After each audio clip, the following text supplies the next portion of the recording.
Estamos de volta com Café com a Ursa, hoje com a presença de Eliseu Soares, um dos candidatos do 5º Constitucional da OAB, CPI.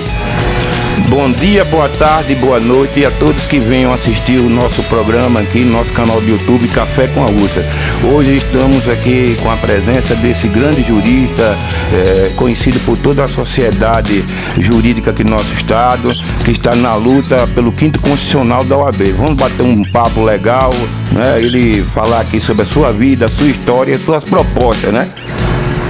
Doutor Eliseu Soares, ou do Eliseu Soares, qual a sua proposta para os advogados que vão para a urna eleger o representante no Tribunal de Justiça, no 5º Constitucional? Com as suas propostas, e fale um pouco de sua vida.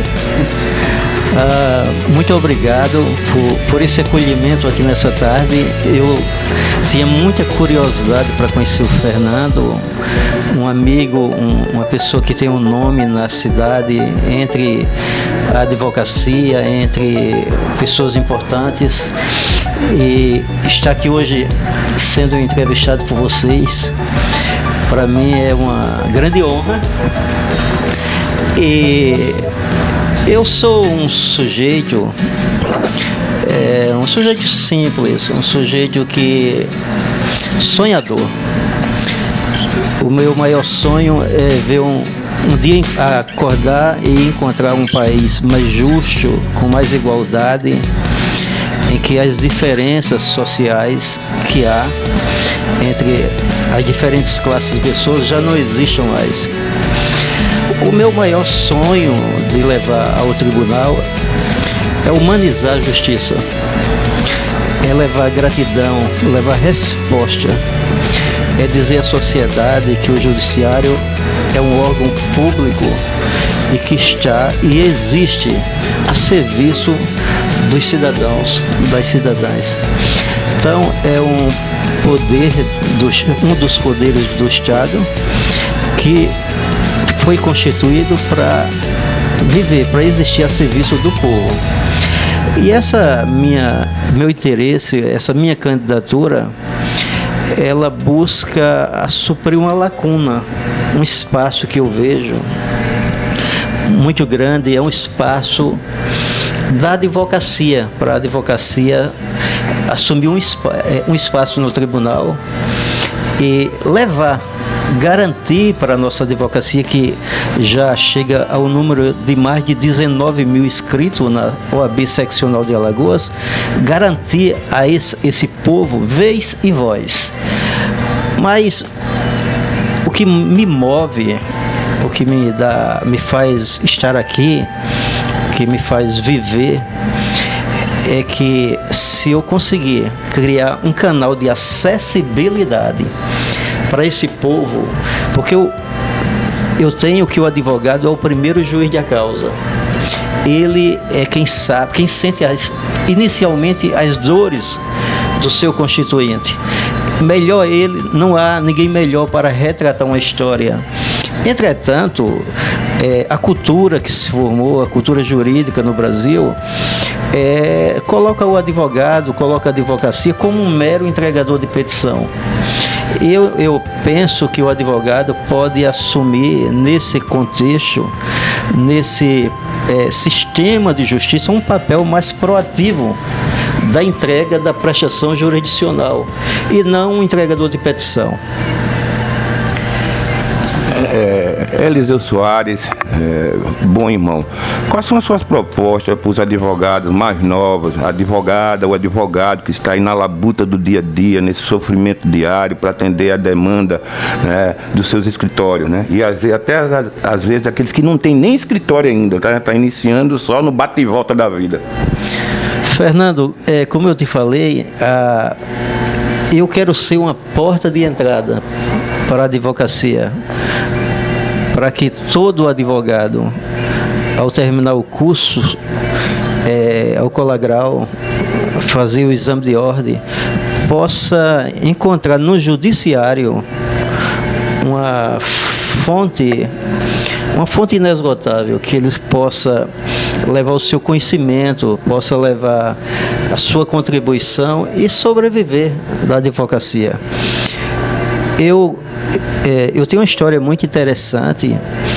Eu ingressei nesse mundo, nesse universo do direito, sendo o primeiro da família que tive a oportunidade de fazer um curso superior. E quando encontrei um mercado muito fechado, um mercado muito seleto, e fui aquele advogado que ralei muito. A gente tem um jargão que a gente chama de ralar barriga nos fóruns, nos birôs, sentar, esperar diuturnamente ser atendido por um magistrado, por um servidor público. Então eu trago uma história de vida muito legal, muito interessante, que certamente, não tenho nenhuma dúvida que isso vai contribuir muito com a advocacia e com o universo que a gente vive, o mundo jurídico. Eu te falei no início que eu sou um sonhador. E o meu sonho é um dia acordar e dizer que a gente vive, ter essa autoridade de falar que a gente vive em um país onde as pessoas são iguais, são tratadas da mesma forma, onde nenhuma criança passa fome, nenhuma mãe vai dormir sem as crianças terem o que comer, que haja uma melhor distribuição de renda, que haja menos gente poderosa e que o poder de fato esteja na mão do povo, como está na Constituição. Todo poder emana do povo. Entretanto, essa frase tão bonita, orgânica, ela só funciona de 4 em 4 anos, quando o povo vai à urna e ali ele deposita o seu voto de confiança. E de fato, naquele momento, o eleitor é soberano, o poder emana desse eleitor. Passado essa fase, a fase eleitoral, o eleitor é levado ao esquecimento. E isso é uma das coisas que, estando a serviço contribuindo com o Estado, com um dos poderes do Estado, eu serei uma voz que não vou me calar. Estamos vivendo um momento difícil no Estado Democrático de Direito aqui no Brasil, né? Sendo ameaçado o Estado Democrático de Direito, né? Ameaça às instituições, ao Supremo Tribunal Federal. O senhor, sendo eleito no 5º Constitucional, na vaga de embarcador, qual a sua visão em relação a esse momento crítico que está passando no Brasil, e quais as suas propostas para que o Estado Democrático de Direito seja garantido ao povo alagoano, ao povo brasileiro? Então, é uma pergunta muito interessante pelo momento que a gente está vivendo.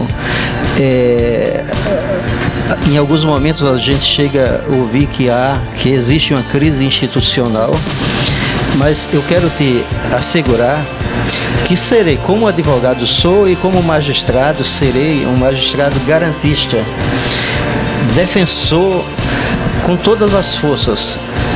Não hesitarei, se precisar, da última gota de sangue para garantir a continuidade, Fernando, do Estado Democrático de Direito, que a nossa Constituição seja respeitada como sempre foi, e a democracia seja a nossa maior frase, o nosso maior bem da vida. Eu digo isso para vocês porque aqueles estados totalitários, que são poucos hoje no mundo, é um estado que controla a vida de todo o seu cidadão, controla a partir da vida patrimonial, a partir da vida pessoal, das liberdades individuais. Não existe garantias fundamentais, e o Brasil, com tudo que há, essas turbulências, mas é um país que assegura. A Carta da República de 88, ela assegura, tem um catálogo muito extenso, inclusive no artigo 5º, artigo 6º, as questões sociais, que são cláusulas pétreas, cláusulas de pedra, que não se pode quebrar, não se pode romper, não há espaço para nenhuma ruptura. A única forma de afastar uma dessas garantias seria uma ruptura institucional, o que a gente chama de golpe de Estado. Mas eu não vejo hoje no Brasil um clima para um retrocesso. O Brasil, ao longo desses 30 últimos anos da Constituição Republicana, ele constituiu poderes e órgãos de controle do poder muito forte. Você sabe que tem os controles internos e os controles externos, e todos funcionam. Então, a possibilidade de uma ruptura é uma possibilidade que não existe. Na verdade, isso é fake news. Não há a menor chance hoje de uma ruptura no sistema. Eu não vejo nenhum órgão forte que pudesse romper com tudo, impor uma nova Constituição. Não há. O Brasil realmente é um país sólido e que tem a sua força no seu povo, o seu maior patrimônio. É um povo que, quando precisa ir às ruas, o povo vai. A gente já passou por 2 momentos interessantes no Brasil. Quando foi afastado o ex-presidente Collor, atual senador da República, com o impeachment, depois a presidente Dilma Rousseff, e se pensava, vai cair a banda do mundo, nada. O Brasil continuou, seguiu firme, como se nada tivesse acontecendo, e como está até os dias de hoje. É um lugar que garante a propriedade, garante a vida, garante a educação, saúde e qualidade de vida para o seu povo. Doutor Eliseu, quais são suas principais propostas para a advocacia alagoana, assim, que de peso, assim, que seja um elemento transformador, o senhor chegando ao cargo de desembargador pelo 5º Constitucional, que fará a diferença, assim, fazer o diferente? A minha principal proposta, a número 1, é garantir vez e voz a toda a advocacia. Garantir que o advogado será recebido por todo e qualquer magistrado no estado de Alagoas. É garantir que o advogado vai fazer parte do sistema de justiça. E eu estendo essa condição. Eu vou lutar por acessibilidade. Hoje há uma grande demanda do jovem, principalmente o jovem advogado que se forma e não consegue entrar no mercado de trabalho. Você sabe por quê, Fernando? A pessoa entra com o processo e passa 10 anos. O processo no Brasil, a média, passa 10 anos para transitar em julgado. O advogado que entra com ação, ele não consegue entrar com a segunda, ele depende de honorários. E eu, por exemplo, tenho uma coisa que eu vou implementar. Hoje eu estou visitando os colegas advogados, escritórios de advocacias e pedindo um voto de confiança. Mas vou voltar depois. E dessa vez convocando, não vai ser convidando, convocando a advocacia para a gente implementar toda e qualquer demanda da advocacia. Doutor Eliseu, para a gente concluir a entrevista, qual é a mensagem de fé, de esperança para o corpo dos advogados da OAB que irão às urnas nas próximas eleições no 5º Constitucional? Qual é a palavra de fé e de esperança que você passa para os advogados e para a sua nova missão, caso o senhor seja eleito ao 5º Constitucional? A palavra que nesse momento eu transmito para todos os colegas, as colegas advogados e advogadas, é que vamos nos engajar no processo eleitoral. Nós precisamos formar uma lista sextupla boa, 6 bons nomes, 6 bons advogados, porque a nossa participação termina no dia 8 de julho. Depois é o Tribunal de Justiça que faz uma escolha da lista sextupla, eles escolhem 3 nomes e, por final, de forma totalmente política, totalmente política, mas eu creio também na nova política, que o governador, ele, antes de tomar uma decisão política, ele vai dar uma analisada em toda a história do candidato, porque o candidato chegou aqui, quem o levou àquela condição, e vai indicar dessa lista tríplice. E por que eu convoco todo mundo para se engajar? Porque o nosso grande mal chama-se a omissão. A gente delega por omissão o dever de constituir os dias melhores para nós, para modificar e implementar tudo que a nossa profissão precisa. De modo que todos os colegas vamos, com a ajuda de Deus, vamos buscar o restinho da força que há, a fé, com esperança, e vamos lutar por dias melhores. Nós vamos começar escolhendo o nosso futuro desembargador. Eu gostaria de agradecer aqui a participação desse grande jurista, esse homem do direito aqui, o doutor Eliseu Soares, pela sua participação. Que Deus ilumine, né, e o senhor saia vitorioso dessa grande guerra, né, que no final de tudo é uma guerra, né, que o senhor chegue lá e mostre a toda a categoria, todos os advogados, advogadas, que o senhor é um homem de palavra, ético e do bem, e só fará bem à sociedade alagoana e também à sociedade civil organizada, que a sociedade civil organizada precisa de homem de bem no Tribunal de Justiça. Eu que agradeço. Eu estou muito feliz em ter sido acolhido aqui, recebido nesse estúdio, e com essa entrevista contribuir com a formação dos nossos colegas advogados, com toda a advocacia, com a sociedade, e dizer que estou realmente comprometido com essa causa. Hoje eu posso lhe dizer que é a razão de viver, estar nessa guerra, mas a vitória é certa com a ajuda de Deus. Eu prefiro encerrar dizendo que, se Deus for por nós, com nós, quem será contra nós? Muito obrigado. Muito obrigado, doutor Eliseu, e todos os telespectadores da TV USA, que possamos todos ter paz, amor e fraternidade, e possamos ter um Alagoas bem melhor. Um forte abraço para todos.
Música